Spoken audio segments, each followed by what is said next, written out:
Good morning students. Next one, multiplication of matrices.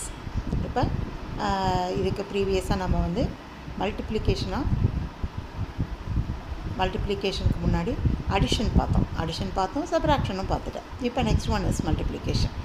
பாரு, ஒரு ரெண்டு மேட்ரிசஸை மல்டிப்ளை எப்போ பண்ண முடியும் அப்படின்றது தான் ஃபஸ்ட்டு வந்து இங்கே கொடுத்துருக்காங்க. என்ன பண்ணுறாங்க அப்படின்னாக்கா, இந்த மேட்ரிசஸை wait a second. Sorry, we take any two matrices. We want the orders. So we want the orders means here you see this one, these two. Okay. What is the order of the first matrix? Idoda order enna varum? How many rows? Then 1, 2, 3. How many rows? 3 rows. 1, 2, 3. So 3 by how many columns? 1, 2. Okay, புரிஞ்சுதா? So 3 by 2 is the first matrix order. See the second one. Inga how many rows? 1, 1, 2.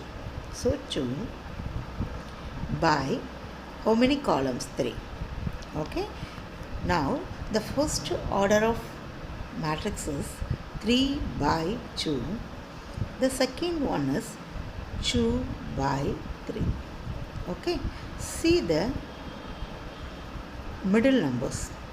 Both are same. That means the columns in the first matrix is equal to rows in the second matrix. Listen carefully. Columns in the first matrix is equal to rows in the second matrix. சரியாடாமா? அப்போ இது ரெண்டும் ஈக்குவலாக இருந்தால் மட்டும்தான் நம்மளால் matrices ரெண்டத்தை multiply பண்ண முடியும். இதை ஃபஸ்ட்டு அண்டர்ஸ்டாண்ட் பண்ணிக்கும். இதை தான் இங்கே உனக்கு எக்ஸ்பிளைன் பண்ணியிருக்கிறாங்க. புரியுதா? பர் 3யும் எப்படி இருக்குது? சேமாக இருக்குது. இந்த மாதிரி பாக்ஸ் போட்டு எக்ஸ்பிளைன் பண்ணியிருக்காங்க. இது ரெண்டும் சேமாக இருந்துச்சுன்னா நம்ம மல்டிப்ளை பண்ணி வர மேட்ரிசஸோட ஆர்டர், தட் மீன்ஸ் இது ரெண்டையும் இது பண்ணிட்டீங்கன்னா என்ன இருக்குது? 3 by 3 இஸ் த மல்டிப்ளை பண்ணி வர. இது வந்து ஏன்னு எடுத்துட்டிங்கன்னா, இது பின்னு எடுத்துட்டிங்கன்னா, இது is AB. So order of AB is 3 by 3. Order of AB is 3 by 3. பாரு, 1, 2, 3, 1, 2, 3 வந்துடுச்சா இல்லையா? இதுதான் நீ தெரிஞ்சிக்க வேண்டியது இந்த மேட்ரிக்ஸ் மல்டிப்ளிகேஷனில். ஃபஸ்ட்டு ஆர்டர் எப்படி கண்டுபிடிக்கிறது அப்படின்றத நல்லா பார்த்துக்கோங்கடா. தென் மேட்ரிக்ஸ் மல்டிப்ளிகேஷன் எப்படி போடலாம் அப்படின்றத பார்க்கலாம்.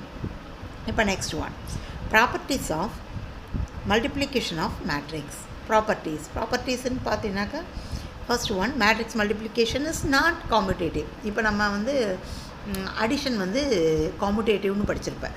எப்படின்னா, மேட்ரிக்ஸில் வந்து 2 மேட்ரிக்ஸ் எடுத்துக்கிறோம், ஆட் பண்ணேன்னா சேமாக வந்துச்சு. A + B = B + Aன்னு பண்ணியிருக்கோம். ஆனால் இதில் அப்படி வராது. இவங்க என்ன சொல்கிறாங்க அப்படின்னாக்கா, matrix multiplication is not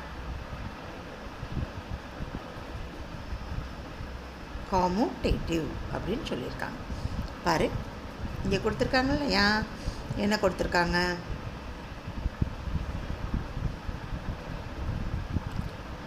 AB is not equal to BA.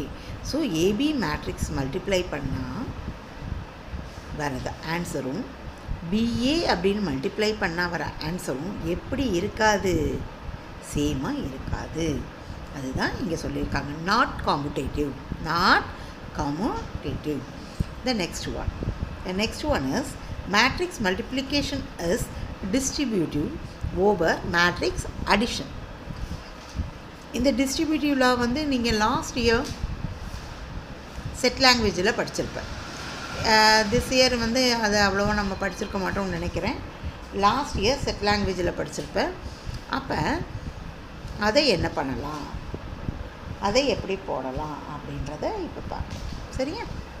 இப்போ டிஸ்ட்ரிபியூட்டிவ் லா சொல்லியிருக்கிறாங்க. இந்த டிஸ்ட்ரிபியூட்டிவ் லாவில் பாரு என்ன சொல்லியிருக்கிறாங்க?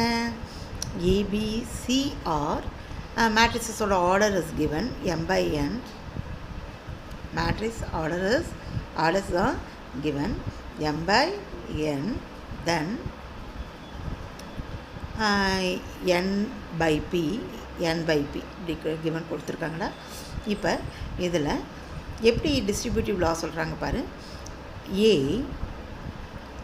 into b plus c பாரு, ஓவர் அடிஷன் அப்படின்னு சொல்லியிருக்காங்க.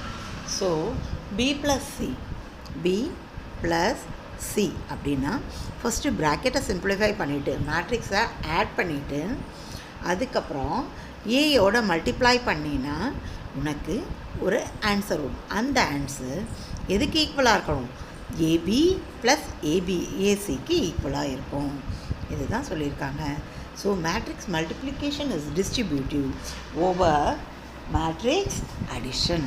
Next one, matrix multiplication is always அசோசியேட்டிவ்னா உனக்கு தெரியும். ஜஸ்ட்டு சேஞ்ச் த ப்ராக்கெட் மட்டும் சேஞ்ச் ஆகிருக்கும். பாருங்க என்ன இருப்பார், ஏபிசி 3 மேட்ரிக்ஸ் எடுத்திருக்கோம். எப்போதுமே அசோசியேட்டிவ்க்கு 3 நம்பர்ஸ் எடுத்து செய்வோம் இல்லையா, அது மாதிரி இங்கே நம்பர்ஸ்க்கு பதிலாக மேட்ரிசஸ். ஸோ ஏபிசி ஃபர்ஸ்ட் இதில் லெஃப்ட் ஹேண்ட் சைடில் ஏபிக்கு என்ன பண்ணியிருக்காங்க, ப்ராக்கெட் போட்டிருக்காங்க. அதே ரைட் ஹேண்ட் சைடில் பிஎன்சிக்கு ப்ராக்கெட் போட்டிருக்காங்க. அப்படின்னா left hand side work out பண்ணுறப்ப ஃபர்ஸ்ட்டு ப்ராக்கெட்டில் இருக்கிறது தான் மல்டிப்ளை பண்ணணும். ஏபியை மல்டிப்ளை பண்ணிவிட்டு தென் ஏபியோட ஆன்சரோட சியை மல்டிப்ளை பண்ணணும், அப்போ வர ஆன்சரும். தென் ரைட் ஹேண்ட் சைடில் பிசி மல்டிப்ளை பண்ணிவிட்டு அதுக்கப்புறம் ஏயோட எங்கே தான் எழுதணும், ஃபஸ்ட்டு தான் எழுதணும், செகண்டில் எழுதக்கூடாது. இது ரொம்ப கேர்ஃபுல்லாக எழுதணுண்டா. இந்த இதில் இந்த பிசியை ஃபஸ்ட்டு கண்டுபிடிக்கிறோம், ஆனால் அந்த மேட்ரிக்ஸை ஃபஸ்ட்டெல்லாம் எழுதிடக்கூடாது. ஏ மேட்ரிக்ஸ் ஃபஸ்ட்டு எழுதிட்டு பிசின்ற மேட்ரிக்ஸஸ் ஆன்சரை செகண்டாக எழுதி தான் மல்டிப்ளை பண்ணணும். அப்படி இல்லைன்னா ஆன்சர் மாறி போயிடும். அதுக்கு தான் நம்ம என்ன சொல்லியிருக்காங்க, நாட் காமுடேட்டிவ்னு சொல்லியிருக்காங்க. சேஞ்ச் ஆகக்கூடாது, அந்த பிளேஸ் என்ன ஆகிடக்கூடாது, சேஞ்ச் ஆகிடக்கூடாது. இதுதான் என்ன சொல்லியிருக்காங்க, அசோசியேட்டிவ். நெக்ஸ்ட் இது multiplication of a matrix by unit matrix. ஒரு யூனிட் மேட்ரிக்ஸை ஒரு மேட்ரிக்ஸால் மல்டிப்ளை பண்ணுறப்ப என்ன ரிசல்ட் வரும். ஸோ அந்த ஒன் ஏயாக இருந்துச்சுன்னா A is a square matrix order n by n and I is the unit matrix of same order, then AI equal to IA equal to A இப்படி இருந்தது அப்படின்னாக்க என்ன வரும் பாரு. இப்போ ஒரு ஸ்கொயர் மேட்ரிக்ஸ் அப்படின்னா நம்ம என்ன எடுத்துக்கலாம், 1 -2 -2 1. This is a square matrix. ஓகேவா? இந்த ஸ்கொயர் மேட்ரிக்ஸோட ஐன்னா இது திஸ் இஸ் மேட்ரிக்ஸ் ஏ. ஒரு ஐ மேட்ரிக்ஸ் எடுத்துக்கணும். ஐனா இங்கே என்ன 2/2 மேட்ரிக்ஸ், ஸோ I2 தான் எடுத்துக்கணும். சரியா? அப்போ 1 0 0 1 இப்படி மல்டிப்ளை பண்ணுறப்ப என்ன ஆன்சர் தான் வரும்னு சொல்கிறாங்க, ஏ தான் வரும் அப்படின்னு சொல்கிறாங்க. நீ ஏஐ போட்டாலும் ஐஏ போட்டாலும் ஆன்சர் என்ன தான் வரும், ஏஐ தான் வரும். இதுதான் multiplication of a matrix by a unit matrix. புரிஞ்சுதாடா? தென் நோட்டில் என்னமோ சொல்லியிருக்காங்க, என்னன்னு பார்க்கலாம். If x and y are two real numbers such that xy is equal to 0, then either x is equal to 0 or y is equal to 0. இது நம்மளுக்கு சிம்பிளாக தெரிஞ்சது தான். அதே மாதிரி தான். But this condition may not be true with respect to 2 matrices. For நம்பர்ஸில் வந்து நம்மளுக்கு xy 0வாக இருந்துச்சுன்னா ஒன்று எக்ஸ் 0வாக இருக்கணும், இல்லைனா ஒய் 0வாக இருக்கணும். அப்போ ஆன்சர் 0வாக இருக்கும். ஆனால் இந்த கண்டிஷன் மேட்ரிசஸில் ஒத்து போகாது அப்படின்றது தான் நீ தெரிஞ்சுக்கணும். 0 ஆகிறதுக்கு சான்சஸ் இல்லை. நெக்ஸ்ட் ஒன் பார். AB is equal to 0 does not necessarily imply that a is equal to 0 or b is equal to 0 or both a, b is equal to 0. ரெண்டுமே 0வாக இருக்கணும்னு கண்டிஷன் கிடையாது. ஓகே, புரிஞ்சுதாடாம்மா? நெக்ஸ்ட் ஒன் பார்க்கலாமா? Next one பாரு. Next இல்லஸ்ட்ரேஷன்னு சொல்லியிருக்கிறாங்க. இதில் ஏ B அப்படின்ற 2 matrix கொடுத்துருக்காங்க. இந்த ஏபி மேட்ரிக்ஸில் எப்படி மல்டிப்ளை பண்ணுறது அப்படின்றத இங்கே கொடுத்துருக்காங்கடா.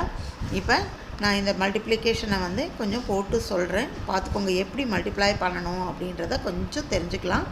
ஒரே ஒரு சமுக்கு சொல்கிறேன், அதுக்கப்புறம் நீங்களே புரிஞ்சுக்குவீங்க. ஓகேவா? இப்போ பாருங்கள். ஃபர்ஸ்ட்டு ஏ மேட்ரிக்ஸ் கொடுத்துருக்காங்க. என்ன கொடுத்துருக்காங்க, 1 - 1 -1 1. It's a 2/2 matrix. It's given as a 2x2 matrix. ஓகேவா? இந்த ஏ பாரு, இங்கே நானுமே எழுதுகிறேன் பாருங்கள். 1 -1 -1 1 this matrix A. Then second B matrix. இப்போ நாம் என்ன ஃபைண்ட் அவுட் பண்ண போகிறோம்? ஏபி ஃபைண்ட் அவுட் பண்ண போகிறோம். பார்த்துக்கோ, இங்கே ஏபி இருக்குது. ஸோ பி மேட்ரிக்ஸை நான் பக்கத்தில் எழுதுகிறேன். 1 1 1 1. புரிஞ்சுதானே? எழுதியாச்சு. இப்போ மல்டிப்ளை பண்ணுறப்ப நல்ல ஞாபகம் வச்சுக்கோ, மேட்ரிக்ஸ் மல்டிப்ளிகேஷனுக்கு 7 அப்படின்ற நம்பரை ஞாபகம் வச்சுக்கோ. 7 மேட்ரிக்ஸ் மல்டிப்ளிகேஷன் அப்படின்னாலே இந்த 7ன்ற நம்பர் ஞாபகம் வச்சுட்டிங்கன்னா 7ன்ற அந்த ஃபார்மேஷனில் தான் நம்ம மேட்ரிக்ஸ் மல்டிப்ளிகேஷன் பண்ணணும்னு நல்ல மண்டையில் ஏற்றிக்கோங்கடா. இது மட்டும் ஞாபகம் இருந்துச்சுன்னா மேட்ரிக்ஸ் மல்டிப்ளிகேஷன் இஸ் எவ்வளோ பெருசாக இருந்தாலும் என்ன மாறி மாறி கொடுத்தாலும் உன்னால் மேட்ரிக்ஸ் மல்டிப்ளிகேஷன் பண்ணிட முடியும். பாரு, யூ டேக் 7 எப்படி எடுக்கணும்னு பார்த்துக்கோ. பாரு, இது மாதிரி இதுதான் 7ன்னு சொல்கிறோம். அப்படின்னா ஃபர்ஸ்ட்டு மேட்ரிக்ஸில் இதை இப்படி அழகாக போட்டுக்கோங்க. ஃபர்ஸ்ட்டு மேட்ரிக்ஸில் இது சின்னது, ஃபர்ஸ்ட் ரோ 1 -1. செகண்ட் மேட்ரிக்ஸில் ஃபர்ஸ்ட்டு காலம் 1 1. சரியா? இப்போ ஒரு 7 ஓவர் ஆயிடுச்சு. இதே மாதிரி இதே பாசிபிலிட்டியில் இன்னொரு 7 போட முடியுமான்னு பாரு. ஜஸ்ட் திங் இது எப்படி போட முடியுது, நம்மளுக்கு முடியுதுன்னா ஸோ செகண்ட் எலிமெண்ட் இங்கே பாசிபிள் ஆகுது அப்படின்னு அர்த்தம். அப்போ 1 -1 1 1 முடிஞ்சுதா? இப்போ பாரு, இதில் இதுக்கு மேல் நம்மளால் 7 போட முடியுமா? முடியாது. ஸோ அவ்வளோதான், இது முடிஞ்சுது. இப்போ நெக்ஸ்ட் ஒன், இந்த ஒரு ரோ ஃபஸ்ட்டு ரோ முடிஞ்சுது.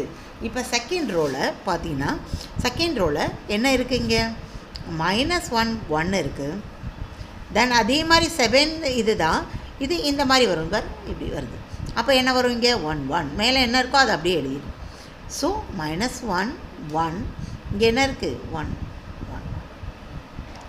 இதுதான் மேட்ரிக்ஸ் மல்டிப்ளிகேஷன். 7 அப்படின்ற நம்பர் ஞாபகம் வச்சுட்டிங்கன்னா அதனால் ஈஸியாக போட முடியும். சரியா? இப்போ பாரு, இப்போ மல்டிப்ளை எப்படி பண்ணணும்னு பாரு. இது ரெண்டையும் மல்டிப்ளை பண்ணணும், இது ரெண்டையும் மல்டிப்ளை பண்ணணும், வர ஆன்சரை சிம்பிளிஃபை பண்ணணும். 1 1 இஸ் இங்கே போட்டிருக்காங்க பாரு, 1 1 × -1 -1 போட்டிருக்காங்களாடா. Then second one 1 1 is 1 1 × -1 -1. ஓகேவா? நெக்ஸ்ட் ஒன் வேறு எங்கேயும் 1 × -1 -1 1 × 1 1. Next -1 × 1 -1 1 × 1 this one. புரிஞ்சுதா? ஓகே. இப்போ இதை சிம்பிளிஃபை பண்ணி போட்டிருக்காங்க பாரு. 1 -1 இது 1 -1 0. அடுத்தது இதுவும் 1 -1 0 -1 + 1 0 -1 + 1 0. என்ன வந்திருக்கு? AB = 0 அப்படின்ற 0 மேட்ரிக்ஸ் வந்திருக்கு. இதுதான்டா மேட்ரிக்ஸ் மல்டிப்ளிகேஷன். புரிஞ்சுதா? இன்னொரு சம் பார்க்கலாமா? ஓகே ஸ்டூடெண்ட்ஸ், ஓகே கவனிங்க. நெக்ஸ்ட் ஒன் பார்க்கலாம். பாரு, இந்த மேட்ரிக்ஸ் மல்டிப்ளிகேஷன் என்ன பண்ணியிருக்காங்க? இங்கே ஒரே ஒரு அந்த லைன் 7 மாதிரி எழுதுகிறோம் இல்லையா, அந்த லைன் ஸ்கிப் பண்ணிவிடுவாங்க.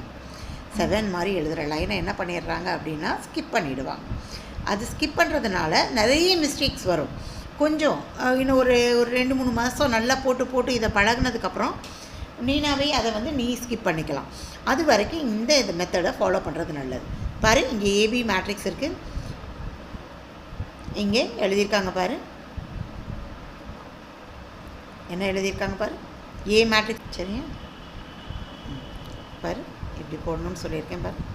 ஸோ 1 2 0 8 2 5 கேர்ஃபுல்லாக போடணுமா? அடுத்தது 1 2 0 பாரு. அடுத்தது 3 4 3. நான் இது தான் கொஞ்சம் மாற்றி எழுதிட்டேன். தென் அடுத்தது 1 2 0. நெக்ஸ்ட் ஒன் என்ன வருது? 1 1 1 1 1 1. இதே மாதிரியே நெக்ஸ்ட் லைன், இந்த லைன். இப்போ பாரு, 3 1 5 3 1 5. இப்போ தான் மேலே இருக்கிறத பார்த்து நம்ம எழுதிக்கலாம். 8 2 5. அடுத்தது 3 1 5 தான் வரும். ஸோ 8 2 5. அடுத்தது 3 1 5 1. இதில் பற்றியா மேலே இருக்கிறது தானே வரும்னு சொல்லியிருக்கேன். அப்போ 3 4 3. இங்கே 1 1 1 ரைட்டா இப்படி வரும். இப்போ தான் ஃபஸ்ட்டு ஒன் சொன்னேன் இல்லையா 1 into 8 8 2 into 2 4 0 into 5 0. அதே மாதிரி இங்கே பார் 1 3 is 3 2 4s are 8 then 0 3 is 0. Next one 1 into 1 1 2 into 1 2 0 into 1 0. இதே மாதிரியே நெக்ஸ்ட் ஒன்னை மல்டிப்ளை பண்ணி போட்டு ஆட் பண்ணால் ஆட் பண்ணும், மைனஸ் பண்ணால் மைனஸ் பண்ணும். எப்போதும் போல் அஸ் யூஷுவல் சிம்பிளிஃபிகேஷன் சிம்பிளிஃபை பண்ணி எழுதினீங்கன்னா you get the answer like that. புரிஞ்சுதாடாமா? ஓகேடா, தேங்க்யூ ஸ்டூடெண்ட்ஸ். இதே மாதிரி மற்ற சம்ஸை கொஞ்சம் பாருங்கள். ஃபார் எக்ஸாம்பிள் சம்ஸ்லாம் பாரு ஏபி இன்ட்டு பிஏ தான் இருக்குது. தென் இங்கேயும் பாரு ஏபி கொடுத்துருக்காங்க, ஏபி மல்டிப்ளிகேஷன் ஏபி, இங்கே வந்து பிஏ இருக்குது, இதையும் பார்க்கலாம். தென் பாரு சால்வ்னு சொல்லிவிட்டு 2 மேட்ரிக்ஸ் மல்டிப்ளிகேஷன் கொடுத்து 4 5க்கு ஈக்குவேட் பண்ணி ஒரு இது இருக்குது. இதையுமே பார்த்தீங்கன்னா புரிஞ்சுன்னா ஈஸியாக இருக்கும். இது இந்த சம் வந்து ரொம்ப ரொம்ப இம்பார்ட்டன்ட்மா. 3.71 இதுதான் அந்த அசோசியேட்டிவ் லா யூஸ் பண்ணியிருக்காங்க. ஸோ 3.71ஐயும் ரொம்ப இம்பார்ட்டன்ட் பார்த்துக்கோங்க. 3.72 இம்பார்ட்டன்ட் சம் டிஸ்ட்ரிபியூட்டிவ் லா. 3.73 இந்த 3 சம்ஸும் 3.72 71 72 73 3.71 72 3.73 ரொம்ப ரொம்ப இம்பார்ட்டன்ட் சம்ஸு. இந்த 3 சம்ஸையும் கொஞ்சம் நல்லா பார்த்துக்கோங்க. அதுக்கப்புறம் எக்ஸசைஸ் வந்துடுது. Okay students, thank you.